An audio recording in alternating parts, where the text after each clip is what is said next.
Hello everyone, সবাইকে happy Sunday. যেহেতু সামনেই ক্রিসমাস আসছে, তাই আমি ভাবলাম চটজলদি কিছু ডিআইওয়াই বা ডেকর বানানো যাক। তো ক্লের প্যাকেট নিয়ে আমি তো সবসময় বসে পড়ি কোনো না কোনো কাজে। আজকে আবার আমাকে দেখে আমার টমবাবু বর এসে পাশে বসেছেন রোদ পোয়াতে। ওকে দেখে আমি ভাবলাম ওকে একটু কিছু কাজে লাগানো যাক, তাই আমি ওকে প্রথমে ডিরেকশন দিচ্ছিলাম যে কিভাবে ক্লেগুলোকে রোল আউট করবে। ও যে কি একটা ভয়ঙ্কর শেপ পাকালো, নিজেই দেখে লজ্জায় উঠে চলে গেছে। তো যাক, বড়বাবুর হেল্প না পেয়ে মনের দুঃখে ভাবলাম বাকি কাজটা একাই সারতে হবে।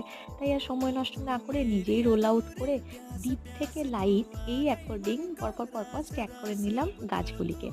আর যেভাবে বাইরের দেশে দেখেছি ক্রিসমাস ট্রিকে কত সুন্দর ডেকোরেট করা হয়, আমি ভাবলাম একটু টুনি লাইটের মতো এফেক্ট লাগানো যাক। তো যেমন ভাবা তেমন কাজ।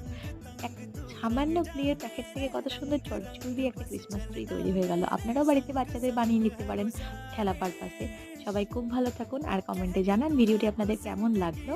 Thank you.